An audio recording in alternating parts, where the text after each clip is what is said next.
المحاكم في بقى لها فتره بعد نجاح فكره يعني الاول اثبات علاقه العمل، وبعد كده ان احنا نتجه للاختصاص بالحقوق من الشركتين، ابتدت تاخد انحياز اكبر في الموضوع. بس طبعا ده بياخد وقت، انت بترفع قضيه، بتستنى لما تاخد الحكم في قضيه، وبعد كده تستنى بعد ما تاخد الحكم من اثبات علاقه العمل تبتدي ترفع قضيه متعلقه بالتعويض واسترداد المستحقات والى اخره. مش كل الناس بتقدر تكمل المشوار الطويل ده، وكمان هو بقى مشوار مكلف كمان بعد تعديل قانون المرافعات، وان لازم ندفع اتعاب المحاماه على الدعوه العماليه اللي هي اصلا معفيه من الرسوم، فبقت الدعوه المعفيه من الرسوم تدفع عليها حوالي 250 جنيه، فما ادراك يعني لو كانت مش معفيه. فبالتاكيد الموضوع بقى مرهق ماديا وبقى مرهق يعني نفسيا، يعني ان الناس تكمل فيه ويبقى نفسها طويل معاه.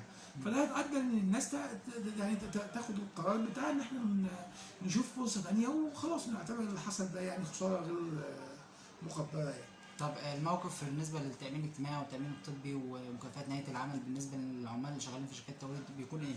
هو زي ما قلت لك، هو المركز الاضعف رسمي ملوش اي حاجه خالصه، انما طبقا للقانون المفروض انه ليه، طالما اثبتت علاقه العمل بيه المفروض انه ليه. تمام. وطالما وهو القانون اصلا لما اتكلم عن صاحب العمل اللي هي بغض النظر شكله عامل ازاي ولا، قال ان صاحب العمل ده هو اللي بيبقى فيه علاقه مباشره بينه وبين العامل، واللي بيديله حبه اوامر فالعامل بينفذها وبناء عليها بياخد اجر.